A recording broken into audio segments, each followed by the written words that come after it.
We are back, boys. Let's go. I've been keeping up with all of the events. I just not had the time to push out any videos in relation to any of them. But I'm back on the grind.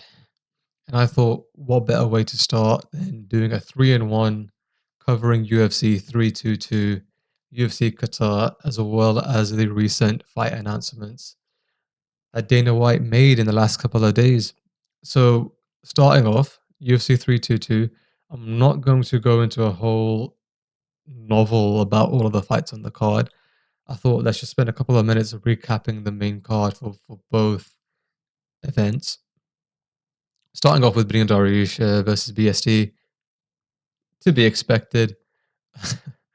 Brino Dariush, I mean, he was coming off of he got knocked out. He got knocked out by Arman. He got knocked out by Oliveira.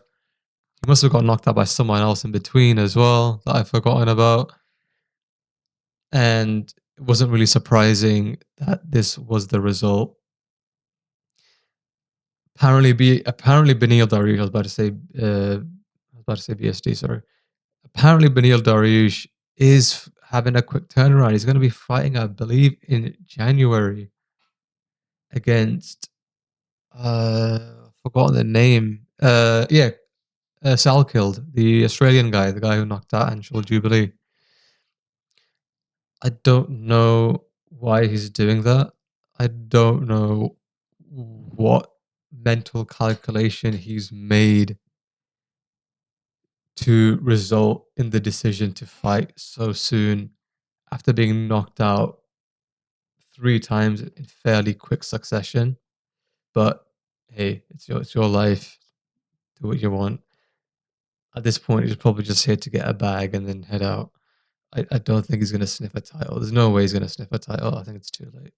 And speaking of not sniffing a title, Leon Edwards got KO'd by Carlos Prates, but it's not like the BSD versus Benil fight because Leon Edwards won the first round, took Carlos Prates down, but then I think Carlos Prates got back up, and then Leon Edwards had this human backpack moment, or not moment, but he had a minute or whatever, however long it was, of being a human backpack on Carlos Prates' back.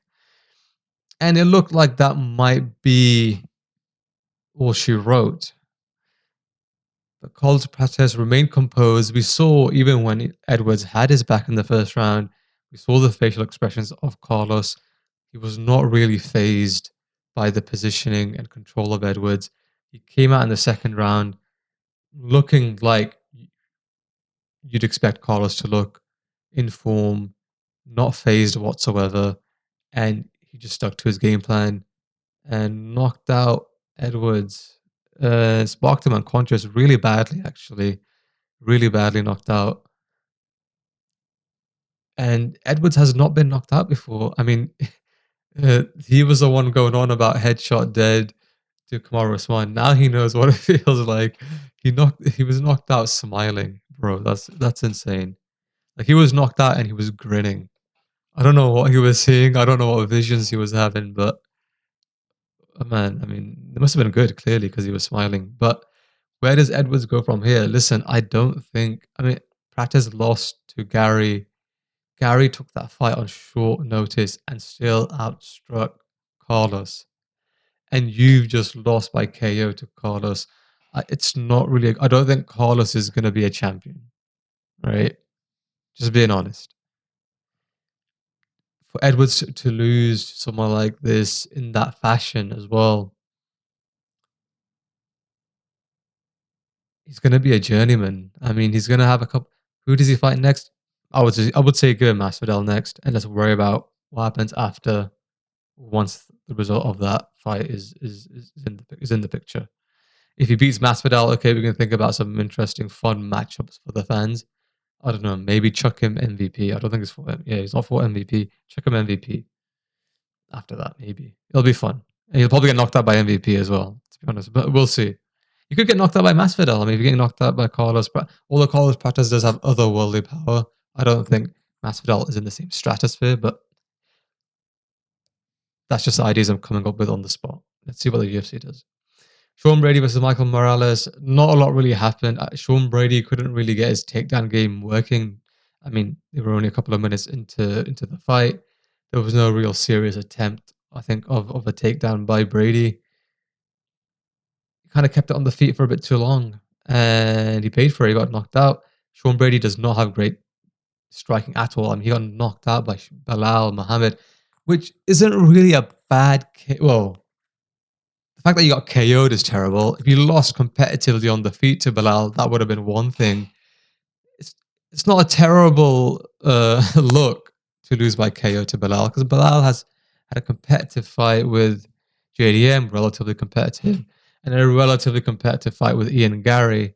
But that's just Bilal's style, right? He's always making it kind of competitive, and even in these losses that he's having, the fact that you got KO'd by Bilal on the feet, it does not look good. I mean, the fact that Morales KO'd Brady in a round, I mean, yeah, Bilal knocked him out in the second round. It's not a good look for Brady. His striking is terrible. Even against Edwards, he was getting tagged a couple of times on the feet. I mean, how bad is Edwards? He was getting, I don't know. Yeah, I mean, it sucks. I think Brady will still come back and shake himself off and get back to the top and potentially into title contention. I do think his grappling is awesome. I think he's got what it takes, but he needs to really improve his stand up. Moving on up to Valentina Shevchenko versus Zhang Weili. Zhang Weili was moving up, and it's kind of what you would expect to happen if she was to lose moving up. She kind of, well, she essentially got out muscled, out strength, outsized by Valentina Shevchenko. And yeah, that's all she wrote. JDM versus Makachev. This is what I want to talk about. Makachev was going up. There was a lot of questions about whether he'll be big enough for welterweight. A lot of people were, a lot of a lot of the people in this new media space were picking JDM. I think that's undeniable. Even if the odds had Makachev as a favorite, a lot of people were just picking JDM. And a lot of the arguments was, hey, he's got great takedown defense, great scrambles. But what we saw was two things. First of all, Makachev is good, I would say. His grappling is fits right in to the 170 picture. It fits in well. He's got the grappling skills to make it work at 170, to make it work well at the top of the 170 division. But he also has and because of that, he had the control and the ability to control JDM to prevent those scrambles from happening as well. But it's not just that. Even if JDM could scramble, I don't think he'd want to because he just risks getting caught up in a submission. And we saw JDM trying to play it safe, defending the submissions. He was trying to avoid just getting submitted, hoping when the next round start on the feet, he'll have his moments of success. But we saw the kicking game of Makachev working really well. The leg kicks were awesome. It would have been nice to see a bit more variety. I think it would have been great to see him. I feel like JDM has this kind of high guard almost at certain times. I mean, there was a couple of times where Makachev took JDM, double leg JDM when JDM had this like super high like boxing kind of stance almost. The body in those situations is really exposed. I think Makachev had a couple of body kicks. I think would have been nice to see more of it, but Makachev's game plan was awesome and it won him the fight. And I think this is the best result. I think Makachev winning at 170 is the result you need to see if you want to get excited about the UFC. I mean, where were these guys? The same guys that were talking about, oh, certain fighters winning the belt will be boring. For instance, when Makachev beat Oliveira, Oliveira was like super exciting fighter, but Makachev is equally just as exciting. I would not equally, maybe not just as exciting, but certainly an exciting fighter in his own right. Where are these fighters talking? Not these fighters. Where are these same people who are making the claim, hey, we can't let this guy win because he's not going to be good for the UFC? No one was saying that in this time around. The same people that were saying that were not saying that same point in relation to Makachev because they were picking JDM. Inconsistencies throughout the board. Makachev is the A side. JDM isn't even the B side. No one knew JDM was. They only knew who he was because he was fighting Makachev. How many, how many Instagram followers does he have? I know there's that whole joke or trope, that people like to talk about, the Instagram followers or the social media following of some of these fighters. But seriously, JDM does not have the name value. I think it was good to see Makhachev win. It's better for the UFC. It's a lot of exciting fights now that could be made at 170, and if Topuria moves up as well, there's gonna be a chance for legacy to be made that will never possibly be made ever again in the UFC. So let's see what happens. UFC Qatar. Let's move on. I'm not gonna go over all of these. Oh man, Tagir. Poor Tagir, man. I mean, you got the Dagestani got Dagestani'd. That's what happened. I mean, Kyoji Horiguchi has always been a great fighter. I mean, this guy's fought champions. He's a veteran, and he has that experience to be able to be, a guy like Tagir. And I was worried for Tagir going into this fight because Tagir always just makes it close, even if he wins. And Kyoji just showed a skill gap, a massive skill gap between the two of them. He was outworking him on the feet, outstriking him in all areas. The leg kicks were brutal. And then the ground game, there was clearly a differential there as well. Now, granted, I do think the ground game was a differential because the striking was really effective on Horiguchi's part, but he was a more versatile fighter. He was the more effective and more complete fighter that night, and that showed because of his win. That showed, because of the victory that we've seen and the way he won it. The fact that he was able to pull off that submission was really awesome to see. Tagir went out on his shield. He slept, went out like a warrior. You got to respect it. Waldo causes Acosta, knocked out Shamil Gaziev. Gaziev had this awesome shot on Acosta, but Acosta was not phased. He stayed there, stayed composed, and then just served it right back up to Gaziev and sent him to the canvas. That was a brutal shot by Acosta. And listen, it was great to see him win. It's good to see new faces in the heavyweight division. The heavyweight division has always been one that's starved of talent, of stars. And we've seen him talking a bit of smack. He beat the teammate of Aspinall. He was talking a bit of smack about Aspinall basically pussying out because he got eye poked. Listen, if he can keep winning, I think he's going to fight Derek Lewis next. I believe in January. I think it is. If I'm not wrong. I believe it's in January. And if he wins, which I think he will, he should. I mean, Derek Lewis is old as hell. If you lose, that would be terrible. If he should spark Lewis out unconscious. If he does that, hey man, there'll be exciting things ahead in the heavyweight division. Jack Hermanson versus Oralby. Oralby moved up from 155. Jack Hermanson moved down from 185. It was a bit of an interesting matchup, right? You had what would originally have been a 30-pound differential between the two guys. And Oralby, while he was getting outstruck on the numbers, it didn't look like he was getting outclassed. He was pressing forward. It looked like he was composed. He was still in control of the fight. And halfway through the round, he landed this awesome kind of like straight right, I think it was, which initially it looked like he just grazed behind the ear of Jack Hermanson. And a lot of people were wondering if maybe Jack Hermanson was just simply too depleted at 170 to even compete. But in hindsight, I think there was another angle of the same shot, and it looked like it was a clean shot right behind the ear. If you get a hit there, you're going down. So I think that shot would have definitely hurt a lot of guys. It would have, I think, knocked down a lot of guys. In this case, it knocked Hermanson out completely. But yeah, perhaps the depletion had somewhat of an impact, but it was still a heavy shot. It would hurt anyone, and it's good to see him get that win in the bag. I think 170. I think for Oralby, it's a nice place to be. I'd like to see him stay in 170. I'd like to see him work himself up to the top of the division. I mean, 170 is looking very, very interesting. It's definitely the best division in the UFC right now, in my opinion. You got 170, and then you probably got, I would say, second place would be either 135, 145, 155. They're all very close, and yeah, third and fourth would be one of the other two, and then whoever's remaining as well. But yeah, 170 takes the crown in my opinion. It's looking awesome. Ozdemir versus Menafield. Ozdemir, the veteran, gets it done. Just outclassed Menafield. He landed a couple of big shots that Menafield just ate. I was surprised he did not get knocked out.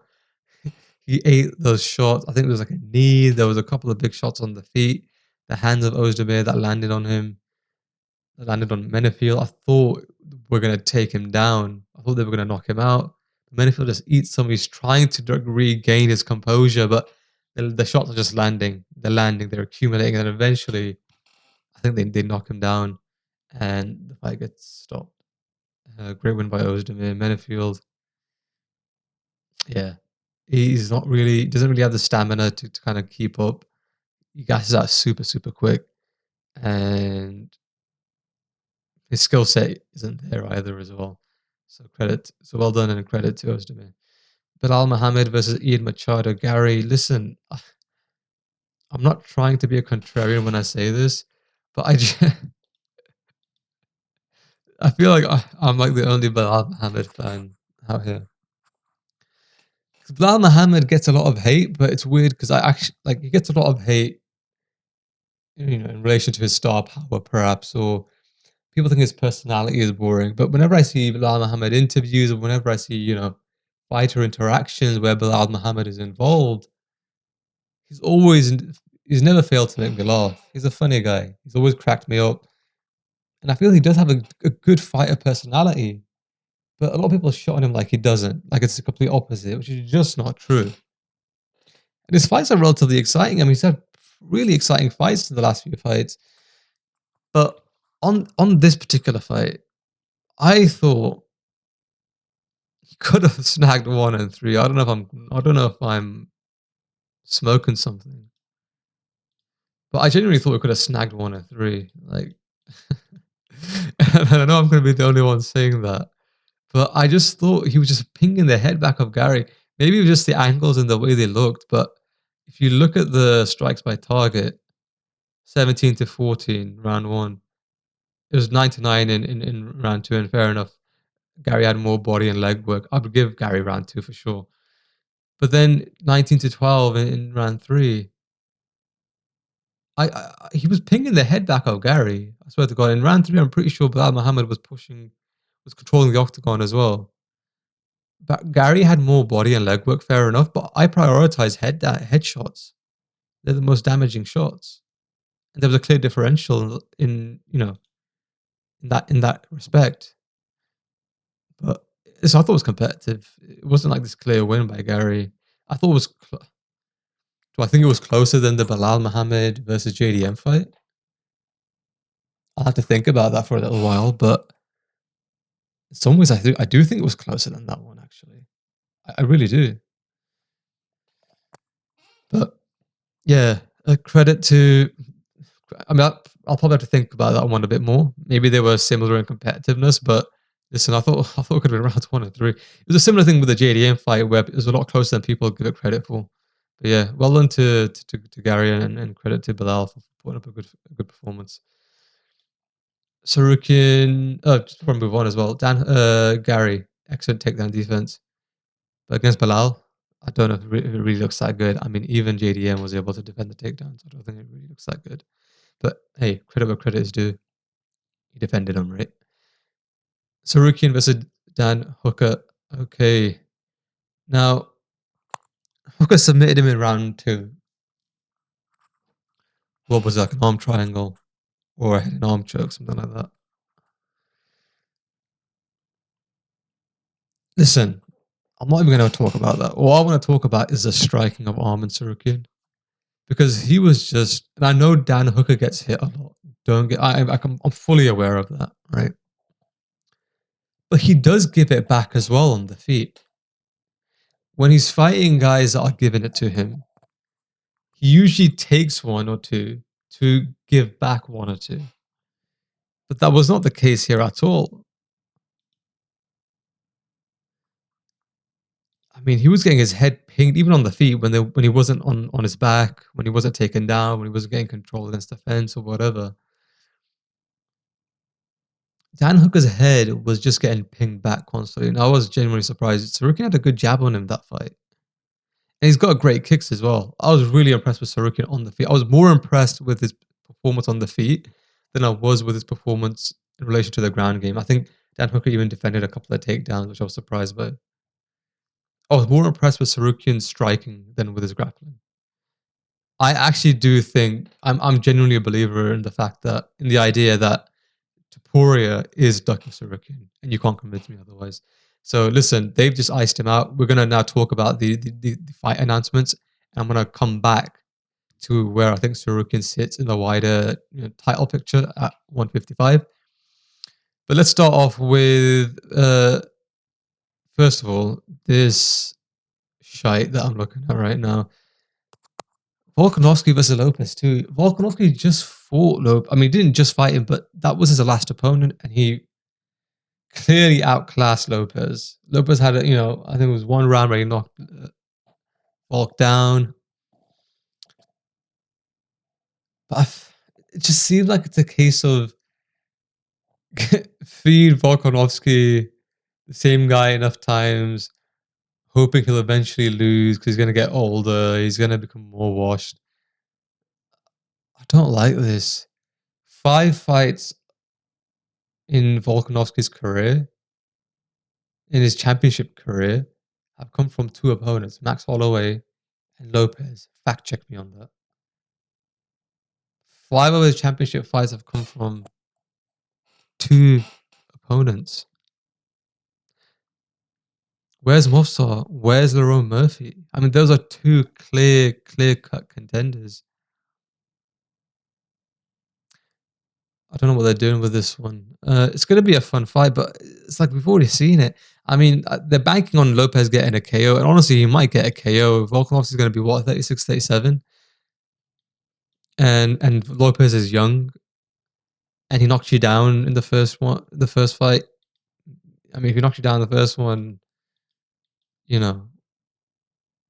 there a chance he can knock you down again and maybe even harder this time? That's what the UFC is banking on, but I don't like this fight at all. Like, give him a fresh fight. Give him Lerone Murphy. Give him also Everett. Let's actually build Volk's legacy in the way it deserves to be built. It just seems like a complete disrespect to what Volk has done for the UFC. The fact that he saved that card in Abu Dhabi and fought Makhachev in the rematch on short notice. Things like that. I mean, I guess you could argue, hey, this is a layup for Volk because he's already beaten him once. But listen, Lopes knocked him down in the first fight. Like, he's got power and he's young, and Volk is just older. Lopes doesn't, not Lopes, sorry. Lerone Murphy doesn't really have power. I actually think the Murphy fight might be an easier fight for Volk than the Lopes one in many ways. But that's just me talking off the top of my head without seriously thinking about it. But yeah, that's been announced. We've got Justin Gaethje versus Paddy Pimblett. Listen, I like this fight. As a fight, I like it. It's a great fight, but not for the interim. It should be Arman versus Pimblett, but they know Arman's going to beat Pimblett. Listen, Arman can outstrike Pimblett. He can out wrestle Pimblett. He can out groundwork Pimblett, out jiu-jitsu Pimblett. And they know, should he beat him, he's then going to have to face Ilya. And Ilya is just, we're going to get to that in a second. But as a fight, I like the fight. It'll be a fun fight. But hey, I think Paddy just should, if Paddy doesn't submit Justin in like 30 seconds, I'm going to be like surprised. Justin is washed. He's old. He's 37 or something like that.